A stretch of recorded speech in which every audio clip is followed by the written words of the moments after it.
In September 2022, a late-night boating trip near Boca Key in Biscayne Bay ended in tragedy when a 29-foot boat carrying several passengers crashed into a channel marker. The collision claimed the lives of Pino's daughter's friend, then 17-year-old Lucy Fernandez. Another friend, Katie Puig, was left with a lifetime of disabilities. Pino had taken his wife, daughter, and 11 of his daughter's teenage friends out to a sandbar in Biscayne Bay on September 4, 2022, to celebrate his daughter's birthday. Prosecutors said that while at the sandbar, Pino drank alcohol and provided it to the underage girls at the party. Prosecutor alleged that the boat's operator, George Pino, was navigating at high speed in darkness before the crash occurred. Prosecutors contend that his actions demonstrated reckless operation of the vessel, while the defense disputes key aspects of the allegations and the circumstances leading up to the collision. The case has drawn significant public attention due to the devastating loss of life, questions surrounding boating safety, and the legal battle over responsibility for the fatal crash. George Pino faces up to 30 years in prison if convicted.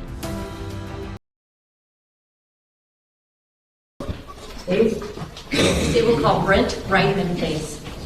Brent Reitman. Face the clerk, raise your right hand, be sworn. Please, sir, and the testimony about the people will truth, with the natural truth. You can have a seat here, please, sir. Thank you.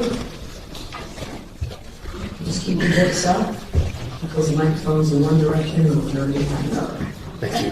Thank you. Good afternoon. Would you please introduce yourself to the jurors? My name is Brent Reitman, and I'm a civil trial lawyer in Broward County. How do you like being on that side of the podium? It's an odd sensation. Okay. How long have you been an attorney? I've been an attorney since 2010. I've been practicing civil trial law for the last 13 of those years. Are you a solo practitioner or are you part of a firm? I'm part of a law firm with 3 other attorneys. Okay. Who are those other lawyers? It's Scott Lieberman, Ivan Cabrera, and Sean Thompson. For those who may not know what a civil trial attorney does, can you tell the jurors a little bit about the type of law that you practice? Absolutely. So primarily, our law firm handles cases for victims or their families who have unfortunately befallen catastrophic injuries. I want to ask if your firm was retained by the family of a young lady by the name of Katerina or Katy Puig. Yes. And was that in relation to injuries that she suffered as a result of a boat crash that occurred on September 4th, 2022? Yes. Were George Pino and his wife, Cecilia Pino, 2 of the people that the Puigs were suing as a result of what happened to Katy? That's correct. Mr. Reitman, you indicated that your law firm filed a suit against George and Cecilia Pino, correct? That's correct. Do you know what George Pino looks like? I do. Do you see him in this courtroom today? I do. Can you please point to him and describe an article of clothing that he's wearing so our record will be clear? He's the gentleman at the end of the table, right in front of me in a blue tie. Please sit down. All right, so In the course of that litigation, did you send to an attorney for George and his wife a document called an interrogatory? Yes, I did. Okay. First, what was the name of the attorney that was representing the defendant and his wife? It was represented by an attorney by the name of Andrew Mescalotto. Okay. Would you explain to the members of the jury what is an interrogatory? Absolutely. In civil lawsuits, parties go through a phase of what's called discovery, where each party is allowed to gather evidence to support their own claims or to learn about the adversary's defenses. One of the tools that are available is sending an interrogatory, which is a written question. That question has to be answered under oath or subject to the penalties of perjury. For the record, I'm showing counsel states 1X and 1W. Subject to the prior objections, Your Honor. Mr. Reitman, I'm showing you states 1W and 1X. Can you take a moment, look at each of these exhibits and tell us if you recognize them? I recognize them, yes. Are these in fact the interrogatories or the answers to your interrogatories that was filed in the lawsuit against Mr. George Pino and his wife? Yes, they are. Judge, at this time I've moved states 1X and 1W for identification and evidence. In objection, Your Honor. all right, no objection admitted. 1W, March 30, States Exhibit 12 in evidence. 1X, States Exhibit 13, in evidence. Mr. Reitman, I'm showing you State's Exhibit number 12. Whose answers are those for the interrogatories? This one is the answers of George I. Pino. All right. Now, I want to ask you, on the last page of that document, is there a place for the defendant to sign his name? Yes. Above the part where he signs his name, is there something known as a jurat? Yes. Can you explain what is a jurat?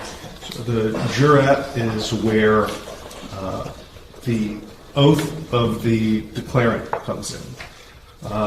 Florida rules allow you to either affirm under oath or to make a declaration under the penalties of perjury, which is what this one appears to be under 28 U.S.C.A. 1746. Could you actually read to the members of the juror what it was that the defendant signed off as far as the truthfulness of his answers? Sure. According to this jurat, it says, pursuant to 28 U.S.C.A. 1746, which is the statute I just referenced, I declare under the penalty of perjury, under the laws of the United States of America, that the foregoing interrogatories are true and correct to the best of my knowledge. And what was the date that he signed that document? This is dated October 19th of 2023. Now, the boat crash that was the subject of this litigation, that was on what date? September 4th of 2022. So this is more than a year after the boat crash, correct? About 13 and a half months, correct. Now, let's go over a couple of the questions that were asked and the answers. I want to direct your attention to question number 5. What was the question that you were seeking an answer to in interrogatory paragraph number 5? The question on number 5 is describe in detail how the incident described in the complaint happened, including all actions taken by you to prevent the incident. What was Mr. Pino's answer under oath and penalty of perjury? It was pursuant to Florida Rule of Civil Procedure 1.340 subsection C. Mr. Pino refers to his statements on body cam to FWC investigator Thompson. What question did you ask in paragraph number 6 of this document? But do you want me to explain what 1.340C is? Sure. Oh, sure. 1.340C is a provision of the interrogatory rule that allows that instead of answering a question, if the other party has information that is equally accessible to them, you can refer them to whatever that item is as the answer to the question. I practice criminal law, so correct me if I'm wrong, but does that basically allow a person in answering an interrogatory to say, hey, what I said, that's my answer? Yes, that's Okay. exactly what it is. So let's talk now about question number 6. What was that question that you were seeking an answer to? Question number 6 is describe in detail each act or omission on the part of any party to this lawsuit that you contend constituted negligence that was a contributing legal cause of the incident in question. Did Mr. Pino provide, under penalties of perjury, an answer to that question? Yes. What was the answer that he provided? The answer was the wake of the unidentified vessel headed northbound was a contributing legal cause of the incident in question. I want to direct your attention to paragraph number 17. What was the question you were seeking an answer to in that paragraph? Question 17 is, did you consume any alcoholic beverages or take any drugs or medications within 12 hours before the time of the incident described in the complaint? If so, state the type and amount of alcoholic beverages, drugs, or medication which were consumed, and when and where you consumed them. What was Mr. Pino's answer?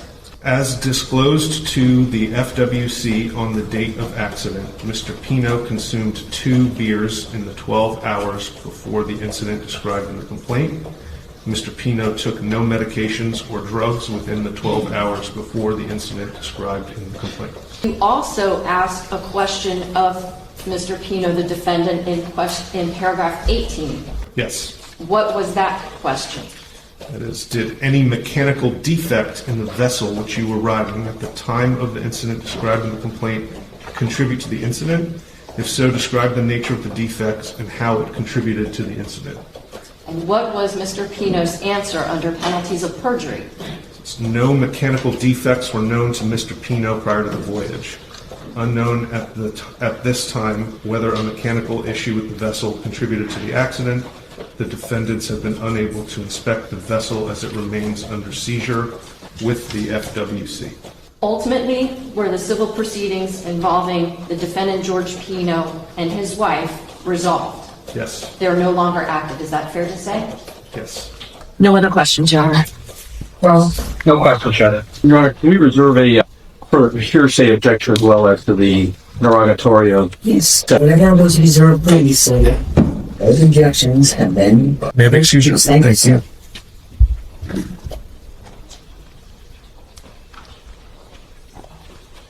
As the trial progresses, jurors hear testimony from witnesses, investigators, and experts as they work to determine what happened on the water that night and whether George Pino bears criminal responsibility under the law.